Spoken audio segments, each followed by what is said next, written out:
கிட்டத்தட்ட 10 வருஷத்துக்கு மேல கான்ட்ராக்ட் எடுத்து ஒரு குடும்பத்தையே மொத்தமா பேய் டார்ச்சர் பண்ணிருக்கு. Jack Smurl, Janet Smurl. இவங்க 1973ல தன்னுடைய 2 பசங்களோட புது வீட்டுக்கு குடியேறாங்க. அங்க ஸ்டார்டிங்ல பெருசாலாம் பிரச்சனை இல்ல. திடீர்னு டிவி ஆஃப் ஆகுறது, டாய்லெட் அதுவா ஃப்ளஷ் ஆகுறது, செவுத்த க்ளீன் பண்ண திடீர்னு அழுக்காகிறது. இதை ஜானட் தான் நோட் பண்றாங்க. ஏங்க இந்த மாதிரி ஏதோ பிரச்சனை இருக்குது, நம்ம வீட மாறிடலாமான்னு இருக்கிற கை காசுலாம் போட்டு இந்த வீட்டுக்கு வந்திருக்கான், இங்க தான் இருந்தாவணுங்கிற மாதிரி இதை பெருசா அவர் எடுத்துக்கல. அதுக்கப்புறமா டார்ச்சருங்கிறது கொஞ்சம் பயங்கரமா மாறி இருக்கு. எந்த அளவுக்குன்னா ஜாக்கை வந்து பேரலைஸ் பண்ணி அவர் செக்ஸுவலா டார்ச்சர் பண்ற அளவுக்கு பேய் பல வேலைகளை பார்த்துருக்குது.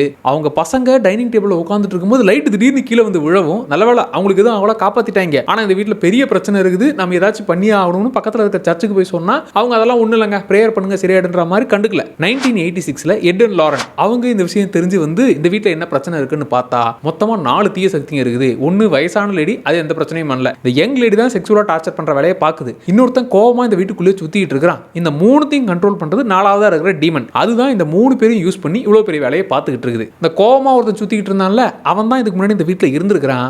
அவனோட ஒய்ஃப் அவன் லவ்வர் கூட பல வேலைகளை பார்த்ததை இவன் பார்த்துவிட்டு கோவத்தில் அவங்கள போட்டு தள்ளிவிட்டான். அவன் தான் ஆவியா கோவமா இந்த வீட்டுக்குள்ள சுத்திக்கிட்டு இருக்கான். இந்த டீமன் இவங்க எல்லாரையும் யூஸ் பண்ணி உங்களை அட்டாக் பண்ணுதுங்கிறத புரிஞ்சுக்கிட்டாங்க. இப்போ இவங்க வீட்டில் பேய் இருக்கிற விஷயம் மீடியாலாம் பரபரப்பா எழுத ஆரம்பிக்குது. வீட்டுக்குள்ள பேய் இவங்களை டார்ச்சர் பண்ணுது. வெளியே வந்தா எல்லாரும் உங்க வீட்டில் பேய் இருக்கா பேய் இருக்கான்னு கலாய்க்கவும் ஆரம்பிக்கிறாங்க. அதுக்கப்புறமா மிகப்பெரிய பிரேயர் நடத்தி ஒட்டுமொத்த பேயையும் சரி கட்டிவிட்டாங்க. 1989ல இவங்க புது வீட்டுக்குமே மாறிட்டாங்க. அதுக்கப்புறம் அந்த வீட்டுக்கே வந்தவருக்கு அப்பெல்லாம் இந்த பேய் டார்ச்சர் இல்லையா பண்ற மாதிரி அதுக்கப்புறம் பேய் பிரச்சனைங்கிறது அந்த இடத்துல இல்ல. அண்ட் ஸ்மெல் ஃபேமிலிக்கு நடந்த விஷயத்தை தான் லாஸ்ட் கான்ஜூரிங் பார்ட்டியுமே காமிச்சிருந்தாங்க.